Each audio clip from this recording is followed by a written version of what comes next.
Baik, kemudian ghufranaka rabbana wa ilaikal masir, kan? Kemudian mereka ni berdoa, orang beriman ni doa, ampunilah kami ya Tuhan kami, dan kepada Engkaulah tempat kembali. Baik, tadi kita sebut sami'na wa ata'na ni. Baik, apa maksud sami'na wa ata'na? Kita orang beriman, kita kalau betul-betul nak beriman, pegang ayat ni. Setiap datang perintah Allah, sami'na wa ata'na. Jadi kita kena faham apa itu sami'na wa ata'na. Kalau kita kata kita faham, oh maknanya kami dengar dan kami taat. Bunyinya macam taat membuta tuli, kan? Macam kita panggil apa, blind following. Betul tak bahasa Inggeris, kan?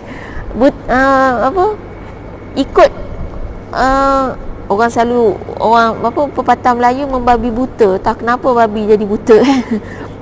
mungkin apa, tak tahu, dia bukan tak nampak, tapi mungkin dia kalau berlari dia tak boleh kona, kan?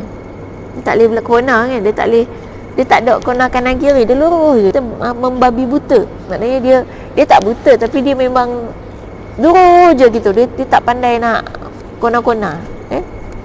Dia boleh, kaki dia boleh lurus je, boleh ke depan je. Baik, jadi kalau kita kata ikut membabi buta, maknanya kita hanya ikut tanpa ilmu. Itu bukan kaedahnya. Jadi bila kata sami'na wa ata'na, walaupun kalimahnya dengar macam kami dengar dan kami taat, tapi maksudnya ialah kami dengar, kemudian kami faham. Ini orang beriman sifat dia kena, setiap kali mendapatkan perintah daripada Allah, kita dengar dan kemudian kita fahami perintah tu. Maksudnya di sini menuntut kita untuk kemudian berilmu, faham dan kemudian kami laksanakan. Itu maksud sami'na wa ata'na. Ada 3, kami dengar, yang pertama kami dengar, yang kedua kami faham, dan yang ketiga kami laksanakan. Maksudnya orang beriman, kita akan melaksanakan sesuatu yang kita fahami, sesuatu yang kita fahami.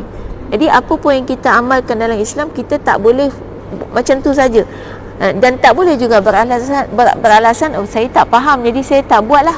Tak, bukan gitu. Kaedah dia maknanya kena belajar untuk faham, kena belajar untuk tahu tentang misalnya solat, kan, cara solat, kemudian faham apa sebenarnya hikmah di sebalik solat. Kita faham semua tentang solat, kemudian kita laksanakan berdasarkan ilmu. Dan tidak ada satu ibadah pun dalam Islam yang tidak ada penjelasannya. Semua ada penjelasan ilmiah, Jadi maknanya konsepnya adalah segala ibadah tu kita fahami, dengan makna kata Islam menuntut kita untuk menjadi orang yang intelek, orang yang menuntut ilmu.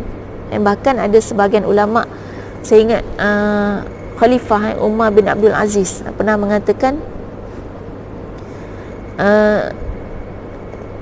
seseorang yang melakukan sesuatu tanpa ilmu, maka sesungguhnya dia sedang membawa kerosakan lebih daripada kebaikan. Jadi walaupun kita tu buat sesuatu benda baik yang kita rasakan baik, tapi tanpa ilmu, kita tak tahu ni benda apa kita buat ni, kita tak ada ilmunya, kita rasa tu baik, kita pun buat, maka dia kata sesungguhnya kerosakan yang kita bawa adalah lebih banyak daripada kebaikan. Jadi maknanya memang Islam menuntut kita untuk menjadi orang yang faham tentang apa yang kita lakukan. Ibarat ada pepatah kata, ilmu tanpa amal umpama pohon yang tak berbuah. Amal tanpa ilmu, ulama kata, adalah suatu kegilaan. Jadi amal tanpa ilmu tu kegilaan. Orang gila je buat benda dia tak tahu apa benda dia buat. Dia tak tahu pun tu apa benda dia buat.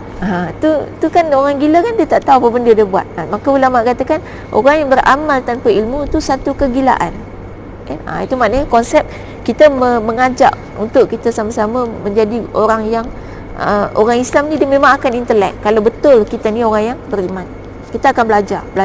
Dan belajar itu minal mahdi ilal lahdi, daripada buayan sampai liang lahat, daripada lahir sampai mati.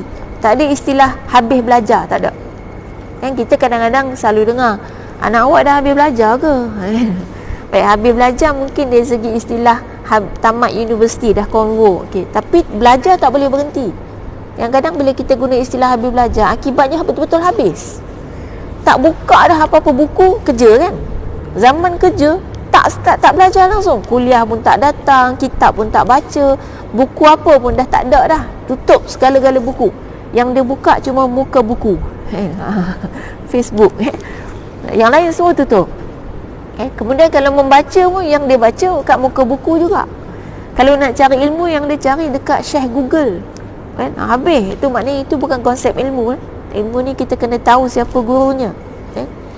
Jadi maknanya kita kata teruskan belajar walaupun dalam tempoh bekerja, dan jangan sampai jadi tabiat selesai habis konvo kita pun kerja tak belajar apa dah sampai pencen.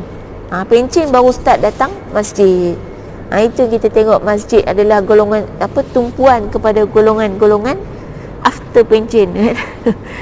Dan dah pencen baru nampak muka kat masjid. Kita tak nampak muka yang umur 30-an, 40-an. Ada tak ramai. Tak ramai. Itu maknanya sepatutnya menuntut ilmu, apatah lagi ilmu agama, itu kewajipan sampai kita mati. Tak ada juga istilahnya otak dah tumpul, tak ada. Tetap kita kena belajar semampunya. Baik, dan kemudian orang beriman ni, doa kita kalau orang beriman, doa kita adalah ghufranaka, minta ampun kepada Allah. Tolonglah ya Allah, ampunkan kami. Sebab itu yang kita perlukan. Kita perlukan pengampunan Allah, dan kita sedar bahawa Allah adalah tempat kita kembali. Baik, bila sebut tentang tempat kembali, apa maksudnya? Maksudnya nombor satu, orang beriman akan sedar bahawa kita akan balik ke satu tempat. Maknanya apa? Dunia ni bukan tempat kita. Dunia ni macam kita, ibarat siapa yang biasa travel tu, ibaratnya kita pergi travel seminggu, 2 minggu, kita tahu tu bukan tempat kita, dan kita tu duk fikir nak balik, dan kita ingat nak bawa hadiah, kalau apa-apa pun beli oleh-oleh nak bawa balik, apa-apa pun kita ingat nak telefon orang kat kampung, kita tahu kita nak balik. Jadi bagi orang beriman, bila kita sebut wa ilaikal masir, kita sebut wa ilaikal masir, maknanya kepada engkau kami akan kembali. Dengan itu kita faham dunia bukan tempat kita untuk kita akhirnya lalai dengan kehidupan dunia. Sebab kita akan balik. Balik kat mana? Balik, tempat balik kita tu adalah tempat yang kita akan jumpa dengan Allah. Di mana tu? Lokasinya akhirat. Akhirat kat mana? Tak payah sembang lah, benda kita tak pernah sampai, kan? Cuma maknanya ada orang bincang akhirat ni duduk kat mana, tempat dia dekat negara mana. Itu di luar daripada keperluan lah. Maknanya yang kita tahu, maklum orang beriman tahu dunia bukan tempat kita. Jadi kalau tiba-tiba orang beriman sampai sanggup menggadaikan keimanan untuk mendapatkan dunia, sanggup mencuri, merompak, menyakiti orang, kan, scam, bahasa sekarang scam, itu maknanya kita bukan orang beriman yang ingat kita akan balik. Kita ni duk fikir dunia ni lah tempat kita nak dapat segala-galanya dalam dunia. Walhal dunia ni banyak mana pun kita dapat, itu mustahil untuk kita dapat semua. Sebab dunia ni luas pada kita lah, sebab kita kecil, kan. Dan kemudian orangnya banyak. Bila orangnya banyak, boleh tak kita dapat